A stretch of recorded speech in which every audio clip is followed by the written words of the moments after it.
All right, formal charge. Formal charge is a hypothetical charge assigned to an atom, assuming that all the atoms or elements in this molecule have uniform electronegativity. And what its purpose is it's going to help you determine the best Lewis dot diagram structure, all right, for any given molecule. Sometimes they're going to have more than one potential Lewis dot diagram structure, and this will help you determine which one's the best. So here's the definition, okay? Here's why we're going to use it. Typically, the one that's the best is the one that does this, and I'll show you some examples. There are a couple rules to go by. Whatever your sum here of your formal charges that you assign, they have to be equal to the charge of the molecule or the species or the ion that you're dealing with. And when you assign these things, you want to pay attention to your electronegativity values. So you don't want to assign a oxygen a positive if it's bonded with a carbon and make the carbon the negative, because carbon's less electronegative than oxygen. Here's the formula on how to calculate it.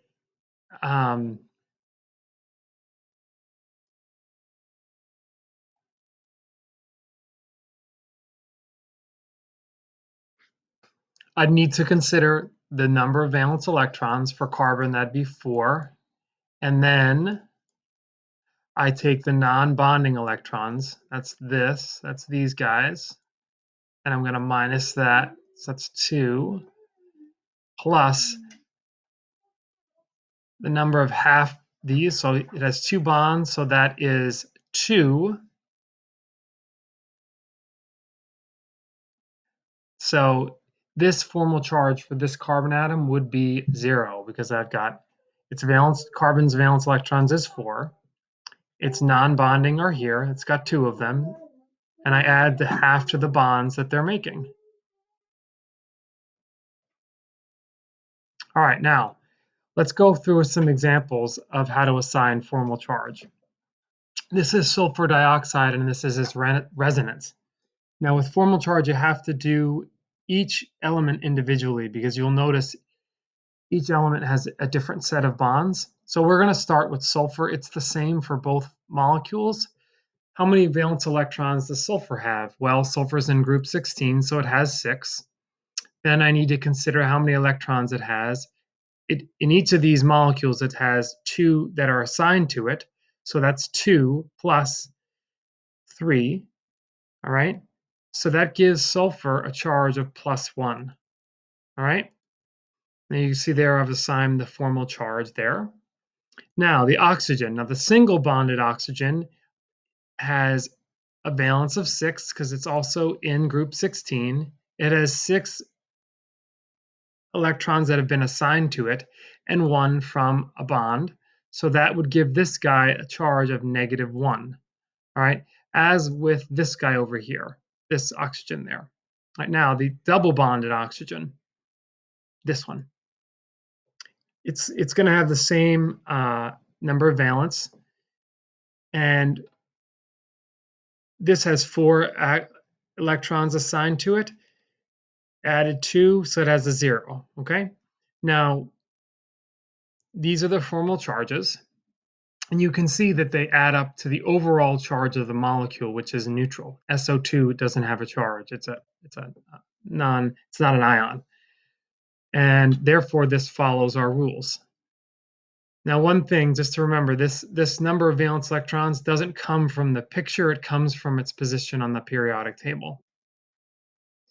Now, there's another acceptable Lewis dot diagram structure in this, sulfur dioxide with 2 double bonds. You can see that allows sulfur has an expanded octet, but it is period 3, so that allows that to happen. And every element in this has an octet. So 2, 4, 6, 8, 2, 4, 6, 8, and I've got 2, 4, 6. I've got 10 single electrons and 8 bonded. That gives me a total number of electrons there of 18, which is the total number valence in the entire molecule.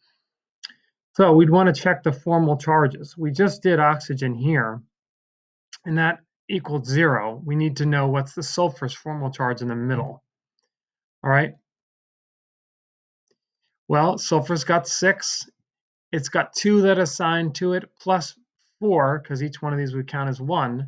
So that gives a formal charge on this sulfur of 0. So this is probably the most stable Lewis dot diagram structure of the molecules, based upon the fact that there's no formal charge. All right? And that's kind of what it helps you do.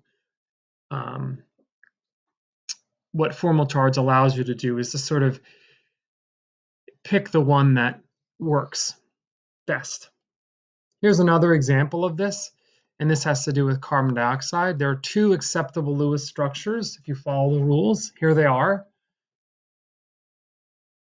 And we're going to go through the formal charges and figure out which one's the best based upon the formal charges. So a single bonded oxygen, that's this. It has 6 valence.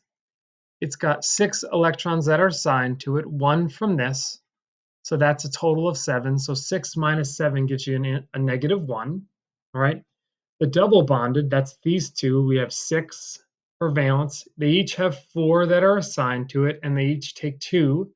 So that's 6 minus 6, and those gives you zeros. Now the triple one over here, it has 2 and 3, so 6 minus 5 gives you a negative 1, or a positive 1, sorry. And now, just for security's sake, we want to analyze the carbons. And this carbon over here has 4 valence, because it's in group 14. It's got no electrons that are assigned to it specifically, but 4 from these bonds, so this is 0. And we're going to notice that the same thing happens with this carbon. It only has 0, or it has 0. That would make the Lewis structure on the right the better formal charge, because it, not the better formal charge, the better Lewis dot diagram structure, because it minimizes the charges.